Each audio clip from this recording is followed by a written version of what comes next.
So good evening all.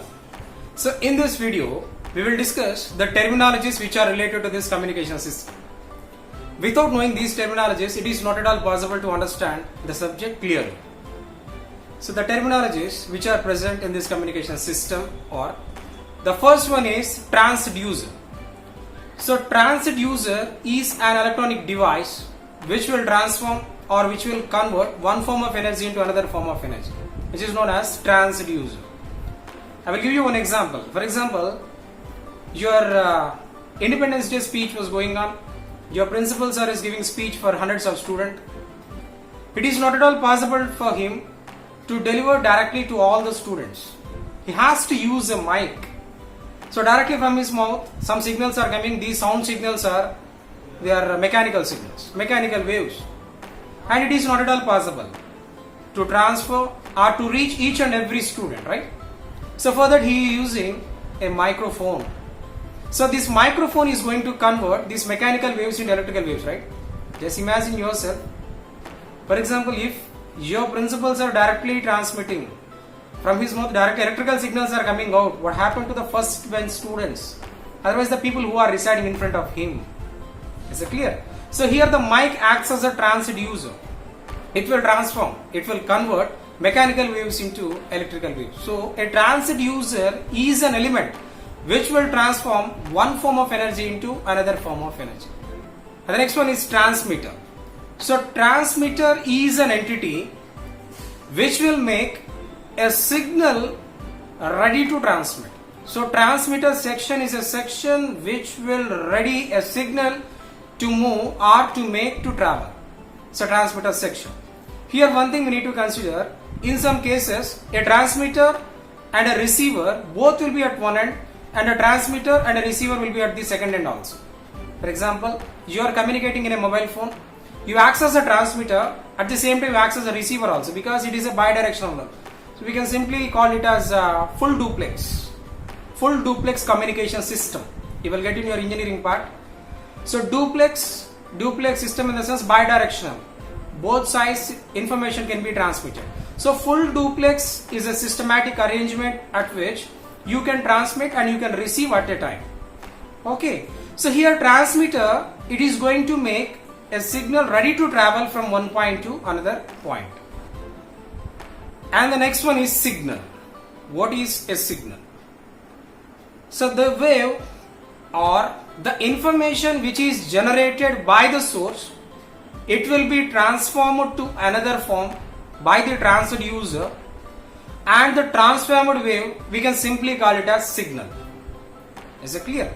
So simply signal is a piece of information which is converted from one form to another form and which is sent by a transmitter. So signal is a piece of information, simply a piece of information. For example, in our daily life we use this word signal. We don't have proper signal in our area. So what we are getting for our mobile phones, we are getting signals, right? So signal means that signal itself consists of some information. Okay. And the next one is noise. A noise is an unwanted signal which is present in any communication system. Noise.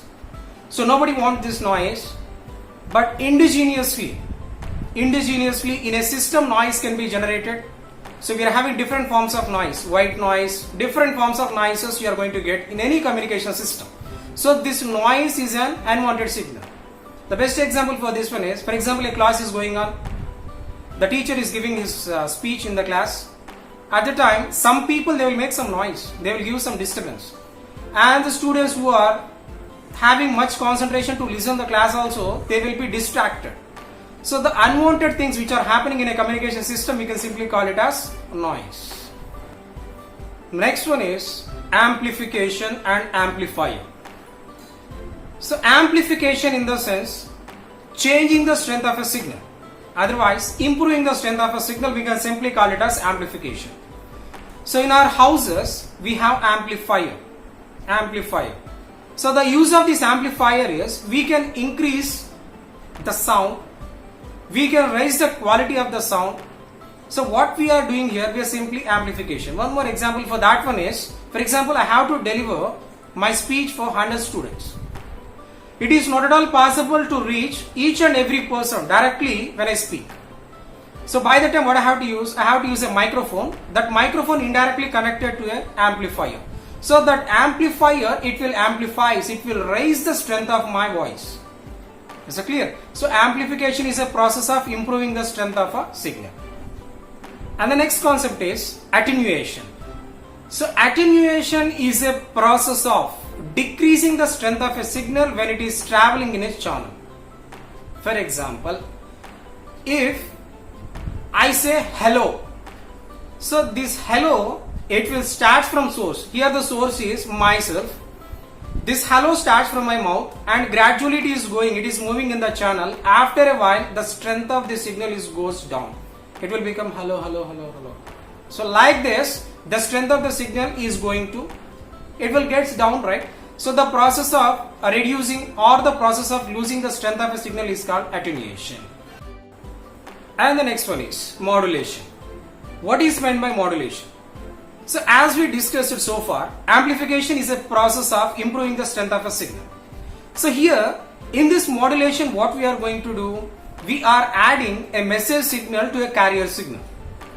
So the process of adding a message signal to a carrier signal to transmit for a long distances, otherwise to improve the strength of a signal, this process is called modulation. So simply modulation is a process. So modulation is of two different types in our regular day-to-day activities. First one is amplitude modulation and second one is frequency modulation. What are these two? Amplitude modulation, amplitude, as we discussed, amplitude in the sense we are raising the strength of a signal. So in this amplitude modulation process, we are raising the strength of a signal. I will give you one example. A small meeting is going on. The speaker, he is speaking in a microphone.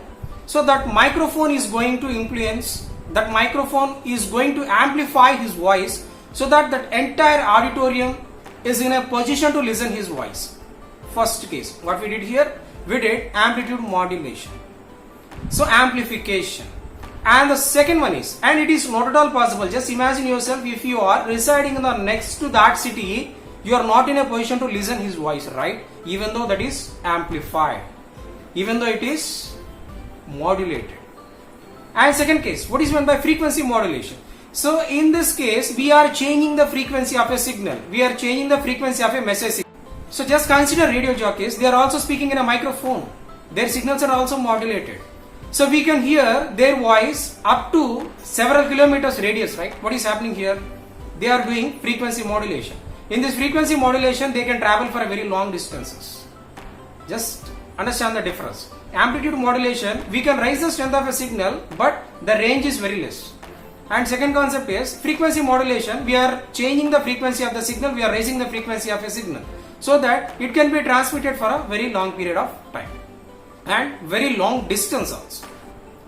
And the next one is demodulation. What is meant by demodulation? In this modulation process, what we did, we added a message signal to a carrier signal so that it can travel for a very long distance Otherwise, we just improved the strength of a signal so that everybody can listen that.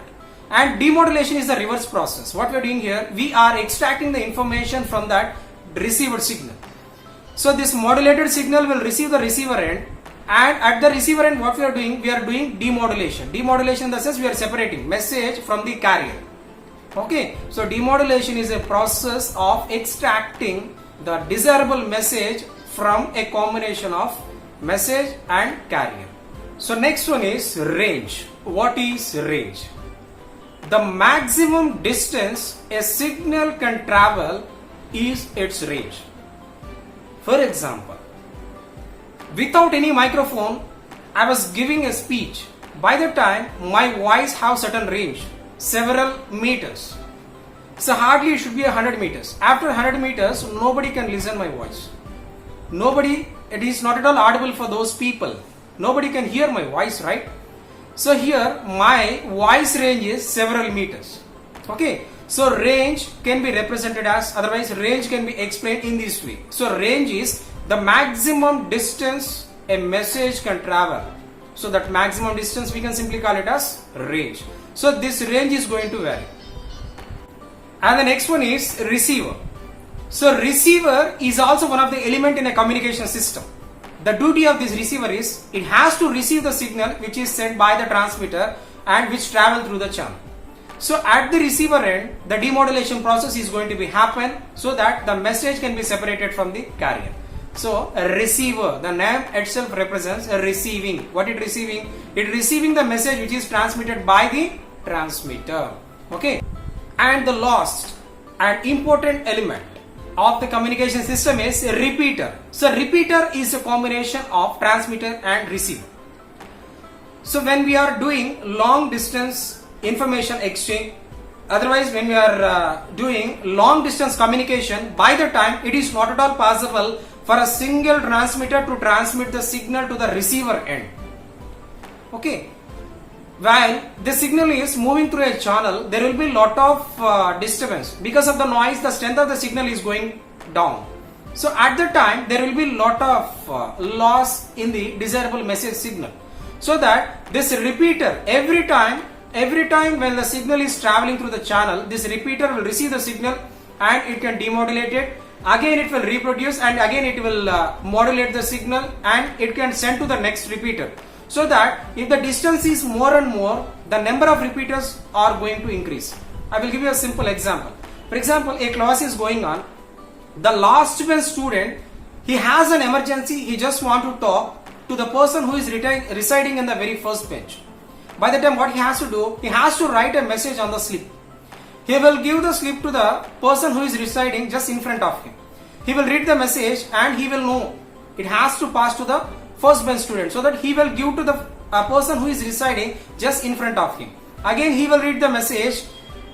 That message is not meant for him, so that he will transmit. He will transmit like this, one person to another, one person to another, one person to another. At last it will receive the desirable receiver. So each and every person who is transmitting in between the actual transmitter and the receiver, they acts as a repeater. Okay, so repeater is a combination of transmitter and receiver. Bye.